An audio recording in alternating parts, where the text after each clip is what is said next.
Justice for Manisha.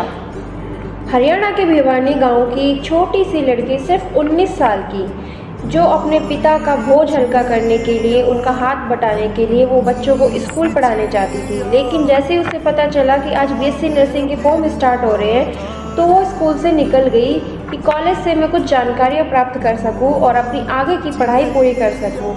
लेकिन उसके साथ होता क्या है, जैसे ही वो निकलती है 100-200 मीटर की दूरी के बाद ही उसके साथ ऐसी दरिंदगी होती है कि जिससे ना हर किसी की रूह कांप उठेगी। उसके साथ उसका पूरा गला, जो गला होता है 90% तक उसका गला काट दिया, उसकी आंखें निकाल ली, उसका चेहरा पहचान में ना आ सके इसलिए उसके फेस पे पूरा एसिड डाल दिया, उसके पूरे इंटरनल ऑर्गन, उसके सारे इंटरनल ऑर्गन उसके निकाल लिए गए हैं, दोनों किडनी निकाली गई, उसका जो यूट्रस है वो इतने गंदे तरीके से मतलब उसका हाल किया है उस लड़की का। ये केस पूरी तरह से पहले प्लानिंग की गई है इस केस की, और ये केस हो सकता है कि जो ऑर्गन जो बेचे जाते हैं लोगों के, उस केस में भी इसको रखा जा सकता है क्योंकि सारे ऑर्गन उसके निकाल लिए गए हैं।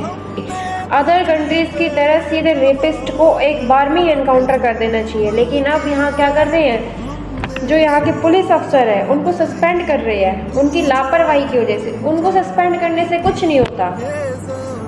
पुलिस अगर अच्छी होती इंडिया की, तो जब उसके पिताजी ने रिपोर्ट दर्ज कराई कि मेरी बेटी गायब है, तो उन्होंने क्या जवाब दिया उसके पिताजी को कि आ जाएगी 2-3 दिन में, भाग गई होगी। अगर उसी टाइम उस केस पे कार्रवाई होती तो शायद आज हमारे बीच वो लड़की मनीषा जिंदा होती। लेकिन नहीं, ये इंडिया की व्यवस्था है, कानून व्यवस्था है, इतनी ढीली।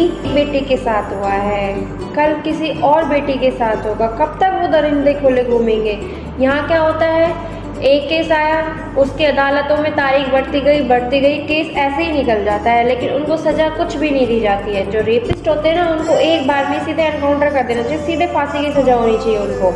बात है आपकी 11 अगस्त की। 11 अगस्त को वो लड़की गायब होती है और मिलती है 13 अगस्त को, और लेकिन अब रिपोर्ट के ज़रिए ये बताया जा रहा है कि उसका सुसाइड नोट मिला है, और सुसाइड नोट में ये बताया जा रहा है कि वो हैंड राइटिंग मनीषा की ही है। तो इस केस को दबाने के लिए अब ये सारी बातें की जा रही है। लड़की का 2 बार पोस्टमार्टम हो चुका है और उसमें ये बताया जा रहा है डॉक्टरों के द्वारा किसी ने किया नहीं है, वो उसने ये बता रहे हैं कि उसके साथ ये जो भी हुआ है ये पॉइजन की वजह से हुआ है। ठीक है, वो गरीब है इसलिए उनको दबाया जा रहा है। शॉप पे गई थी, कीटनाशक की दवाई वगैरह लेके आई थी, तो वो उस पॉइजन की वजह से उसका हुआ है। आ रहे हैं कि जो गले पे जो उसके निशान हैं कटे हुए के, वो किसी